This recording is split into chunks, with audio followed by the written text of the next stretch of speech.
here that they should go home. Some people disagreed with that and pushed back, but obviously as the police have come out in their riot gear here, at least on the steps at this part of the U.S. Capitol, the people who were up there have come down now. And I don't know if you can see some of, if we can walk a little this way, we don't want to get too close, but I don't know if you can see some of what's been left on these cars that are over here. People have put up signs as they had this is really the first time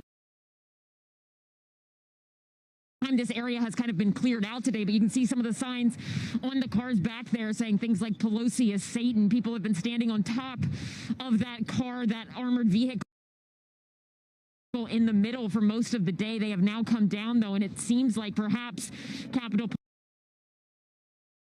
Police for the first time in quite a few hours have started to get back control of this area.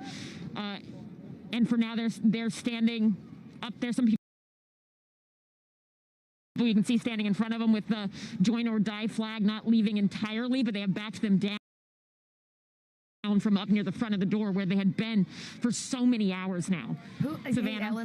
Ellison, you said somebody got on a bullhorn and said President Trump said to go home. Was that law enforcement or was that a fellow protester? Who said that? Could you tell? That was a protester, Savannah. They were actually like kind of in the middle of the stairs, and they came on and they said President Trump posted this. Somebody else said no. He said President Trump said he doesn't want any violence. They yelled, "We're not being violent." Then somebody else, disagreeing with the person telling people to go home, stood up on top of that black armored vehicle and started yelling at people who were leaving to come back, saying that they needed to fight, that they needed to do this to be patriots and to come back. Some people stayed alive.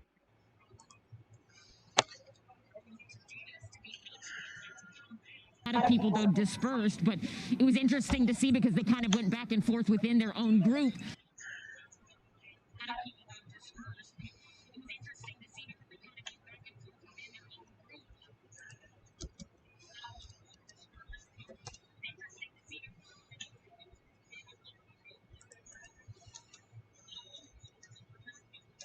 I have a challenge for all of you. Go to every computer in your house, your mom's, your dad's, your sister, your brother's computer.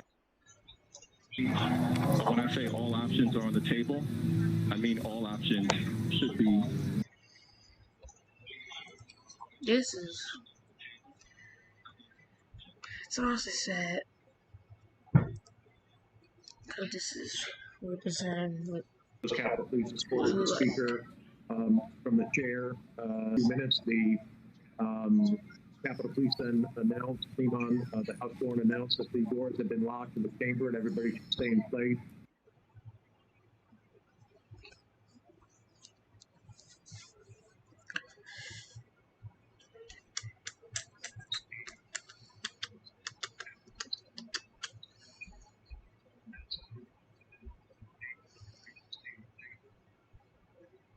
About 10 minutes later, we were told to put on our gas masks, and a few minutes after that, the windows of the doors around the house were being shattered.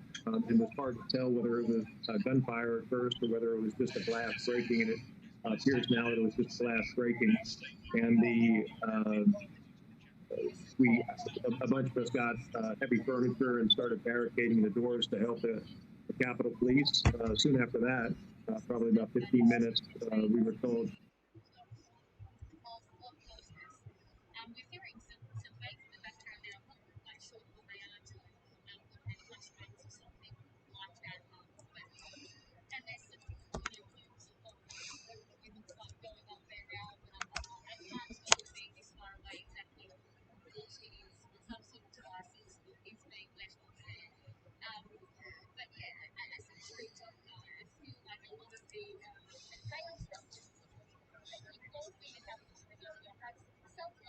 It would mean hours of debate, but the outcome is inevitable.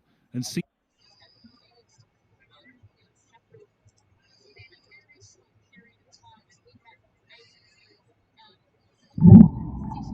people are not asking the right questions. They're not asking the right questions because they kind of think they already know the answers. Technology is being used that we would never believe was possible.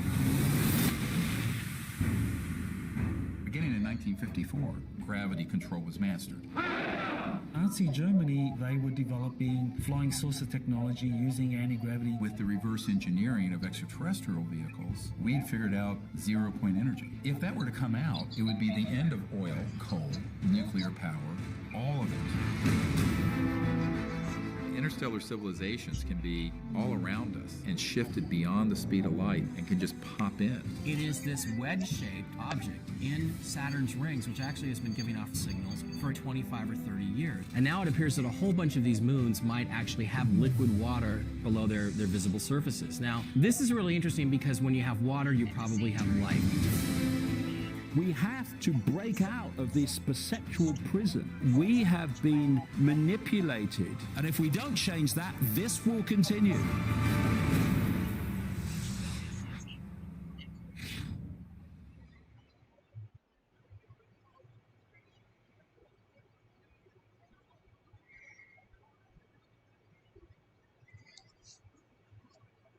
Imagine losing everything, even though you did nothing wrong. Unfortunately, this scenario is all too common after a self-defense incident.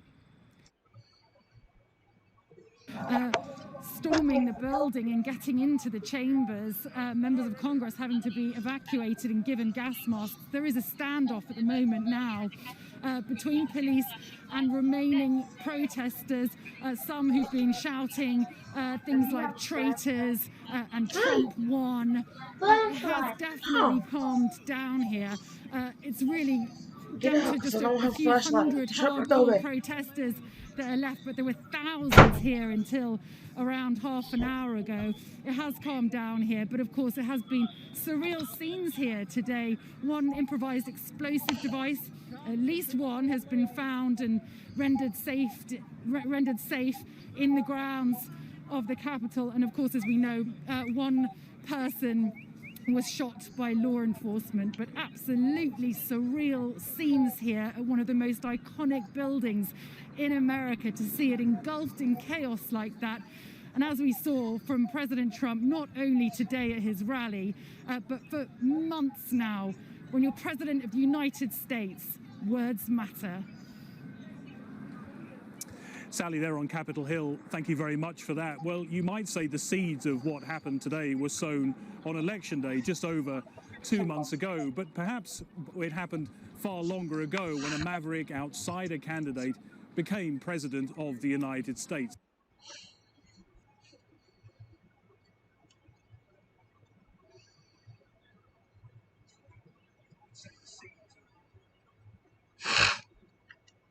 Sometimes a flashbang is used by law enforcement to try to disperse a crowd.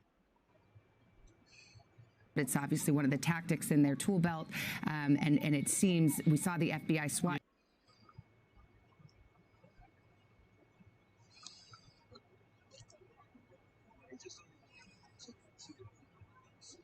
team come in earlier. No question that they are trying to bring this now to an end and say it's enough, time to try to clear the Capitol and get back to business. Pete Williams, our justice correspondent who covers law enforcement. Pete, you have a more trained eye for what we're seeing here, and you certainly have sources inside the law enforcement agencies. What do you see? Sure, where the flashbangs were being set off, whether it was there on the portico, I guess you would call it, or not the portico, but the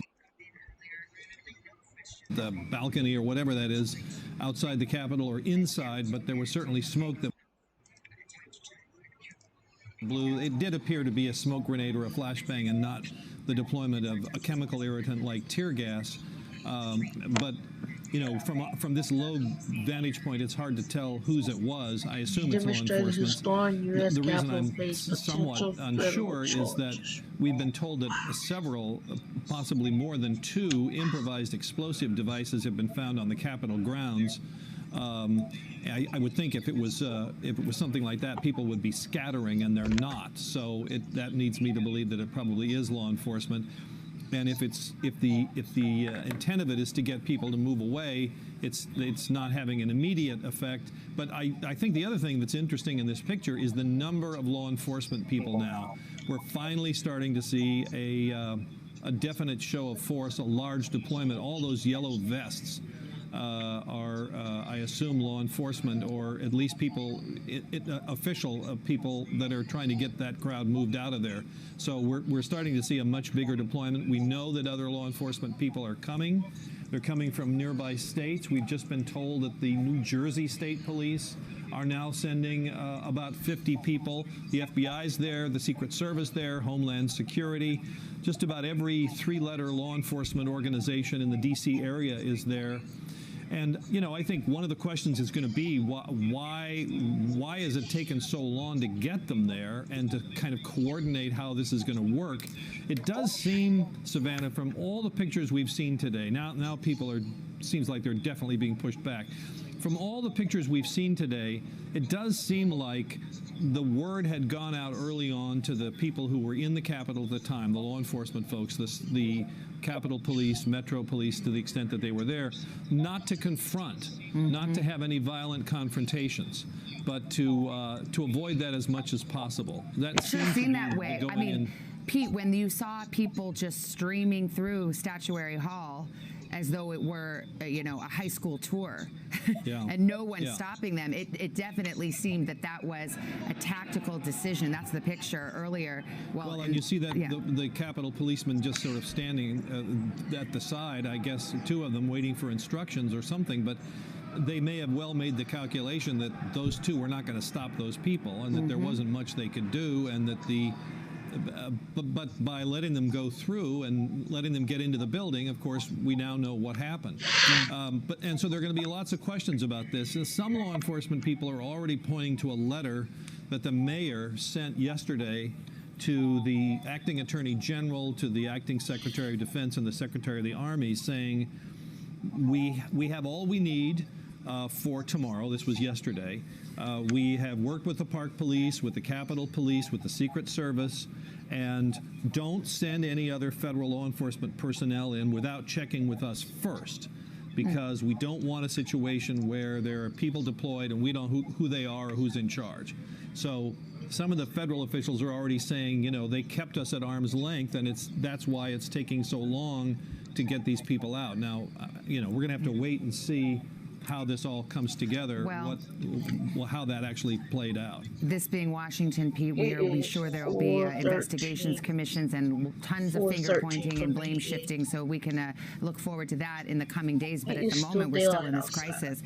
These are live pictures from the United States Capitol. If you're just catching up, it has been truly an unprecedented afternoon in which protesters turned into rioters, crossed the barricades, went past police, breached the United States Congress in session, performing its duty of certifying the electoral vote for the next president of the United States. We're able to infiltrate the Capitol, the Senate floor, the House floor, ceremonial offices, sit in office chairs literally with their feet up. And now at this hour, about 10 minutes after 5 o'clock on the East Coast, we are starting to see a little more of an aggressive move from law enforcement to push back these protesters. We saw the FBI SWAT team go in. A few moments ago, we saw smoke, some flashes of light. We have reporters on the ground. We don't want to surmise what those might have been and at whose hands, but perhaps some tactics to try to get this crowd out. We heard from the president-elect, Joe Biden, in a live address to the nation, calling for the restoration of peace, calling for President Trump to tell his supporters to leave the Capitol. And President Trump issued a video on Twitter saying that it was time for them to go home. He also, though, said the election had been stolen from them and was fraudulent, but he said it was time to go home. And that is the state of things as we speak. Let me go to Casey Hunt on Capitol Hill. Casey, there's still important matters for Congress to conduct. the last we checked in with you, these members of Congress were still being told to shelter in place. Vice President Pence, at our last knowledge, was still on the United States Capitol grounds because it wasn't safe for him to go back to the White House. That information's a couple hours old now. But is there a plan? And Pete Williams had reported from a source inside one of those Senate hold rooms, one of that Senate shelter-in-place rooms, that there were senators discussing whether they could just conduct their business from that undisclosed location and just